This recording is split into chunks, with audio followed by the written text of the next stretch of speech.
The sun was just starting to peek through the clouds when I loaded the car with snacks, towels, sunscreen, and everything else I thought we might need for a simple beach outing. My son, Nathan, was already bouncing with excitement in the passenger seat, his little legs kicking the glove compartment as if he couldn't wait to get there. It had been a long week for both of us. Between work deadlines and Nathan's homework, we hadn't had much time to simply breathe. So I decided to take the day off, just for us. The drive to Clearwater Beach wasn't long, and the roads were mostly clear. Nathan sang along to the radio, off-key and loud, but it made me smile. There was something about his voice, his joy, that reminded me to slow down and appreciate these fleeting moments. He was growing up fast, too fast. At 10 years old, he had already started forming strong opinions, asking deeper questions, and showing glimpses of the teenager he'd one day become. We parked near the dunes, and Nathan bolted out of the car the second I cut the engine. He grabbed his small backpack and his favorite blue frisbee, sprinting toward the soft sand with bare feet. I followed with the heavier stuff, cooler, umbrella, and our beach blanket. The air smelled of salt and sunscreen. Gulls circled above, and the distant sound of waves lapping the shore was as soothing as a lullaby.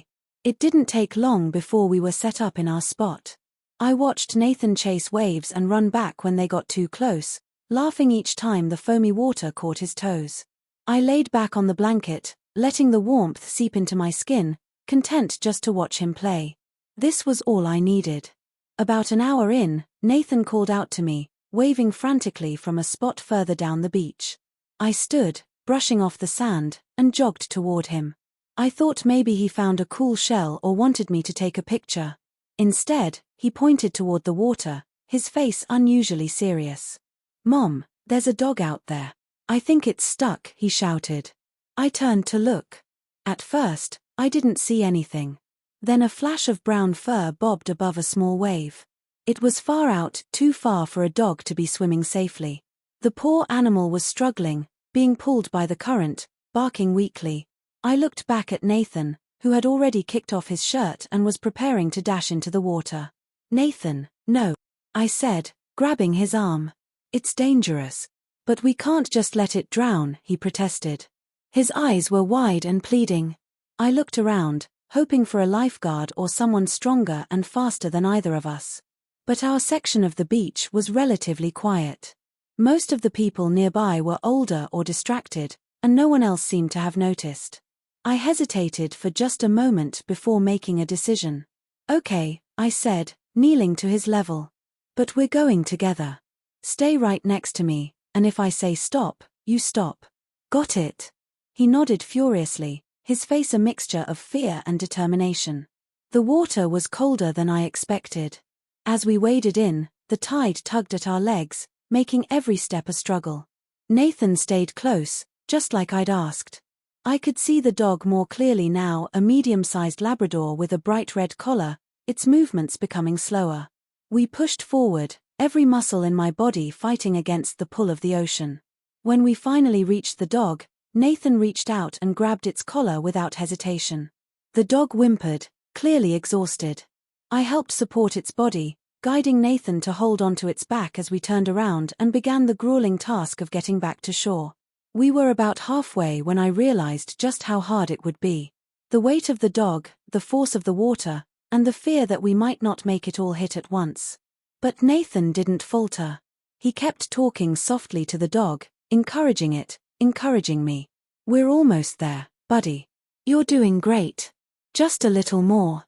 Those words, spoken with such clarity and care, felt surreal coming from a 10-year-old. He didn't sound scared anymore. He sounded like a protector. By the time we finally reached shallow water, a small crowd had gathered. A woman ran toward us, her eyes wide with tears. "Roscoe," she cried, rushing into the water to scoop the dog into her arms.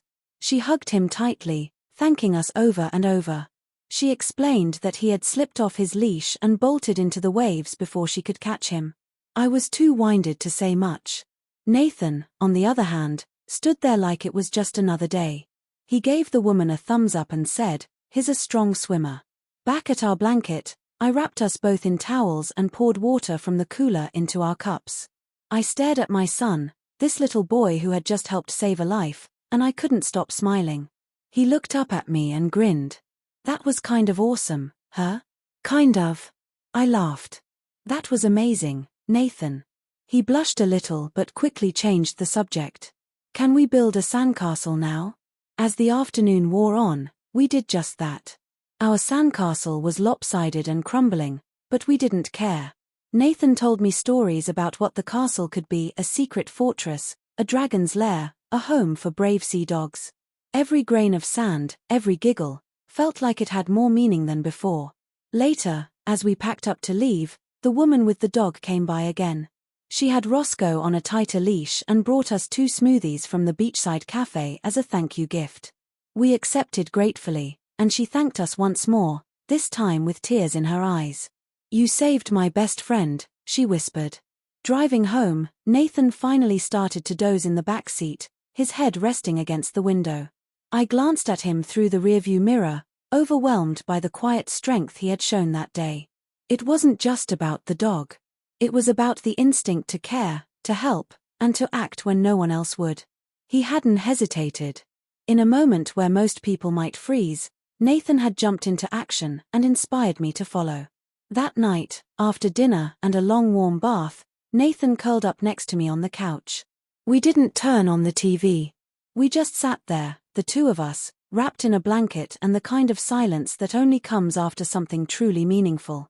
Mom, he said softly. Yeah. Do you think Roscoe's okay now? I smiled, brushing his hair from his forehead. I think he's better than okay. Thanks to you. He didn't say anything after that. Just nestled closer, and within minutes, he was asleep. I stayed there for a while, holding him, thinking about how sometimes the biggest surprises in life come out of the blue and they show you exactly who your child is becoming. The next morning, Nathan woke up early and sat at the breakfast table, scribbling in his notebook. I leaned over and peeked. He was drawing Roscoe, the sandcastle, and waves. At the top of the page, he'd written, "The day I helped save a dog's life." I didn't interrupt. I just let him finish. Later that week, he asked if he could write about the experience for his school assignment on a moment I'll never forget. His teacher ended up reading it aloud to the class, and Nathan came home with a certificate of recognition from the principal. It wasn't the kind of moment you could plan. It wasn't a sports trophy or a spelling bee ribbon. It was something far better. A glimpse into the kind of person Nathan was growing into: a compassionate, brave, and selfless soul. The kind that makes you proud not just to be a parent, but to be his parent.